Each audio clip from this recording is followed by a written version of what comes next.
We have been really busy with everything in the garden, canning and pickling things and getting everything done. But I wanted to take the time today to show you how to can tomatoes. So these are just plain tomatoes. We're going to quarter them and can them up.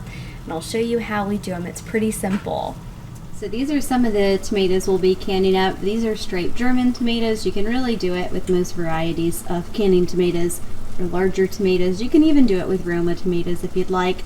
We're going to cut out any of the bad spots like this and the cores, and then we're going to dip them in some boiling hot water. So let's get the first batch going here. When you're doing these, make sure to wear something old that you don't really mind if it gets dirty. We're just going to cut the cores out of these tomatoes, and we're giving our scraps to the pigs. You can give them to the chickens, anything like that, or you could just compost them if you wanted. And it doesn't have to be perfect, but you do want to get most of the core out, especially on your larger tomatoes. And again, any bad spots you have. It really doesn't take long to do these. That's why I don't do it until my water's boiling. Once you've got the core out and the bottom and any bad spots cut out, you're just going to dip it in here and give it just a minute, just until you see the skin starting to kind of wrinkle and rip up.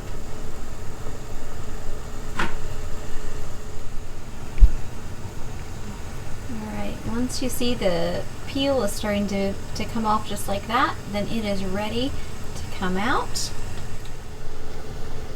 Yeah, you could put these in an ice bath, but I just set them on a dish until they've cooled off enough that I can touch them, and from there we're just going to peel off these skins and we'll throw those out. You can save these to dehydrate them if you'd like to.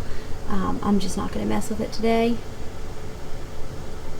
But once you get the skins all off, it's still really hot.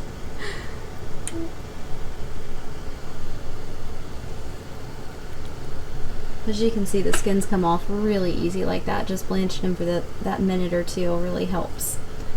Once we get it all off, we're going to come through and just quarter the larger ones. I cut them into 6 pieces, and then we're going to get them into our jars. So for the jars, I'm doing quarts. I've gone ahead and added 1 teaspoon of canning salt. Make sure it's canning salt and not table salt.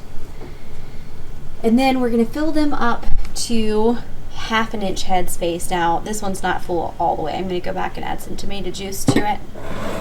But this one's about 1/2 inch by the time it all is in there.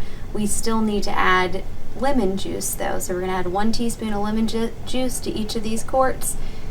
I'm just leaving extra space for that lemon juice, and then I'll come back and add some more tomato juice.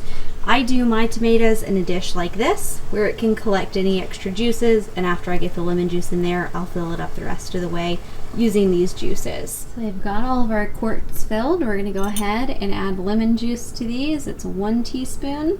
You can also do citric acid if you'd prefer. I personally like to have lemon juice on hand just for these. Got the lemon juice on. We're just going to wipe these rims and go ahead and get some jar lids on them and get them in the canner.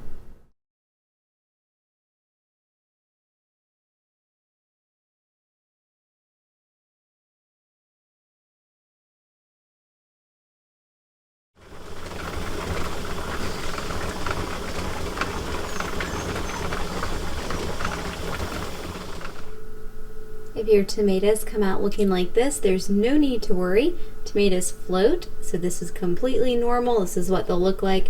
After it cools off, the tomatoes will actually sink back down and kind of mix back in with the juices there.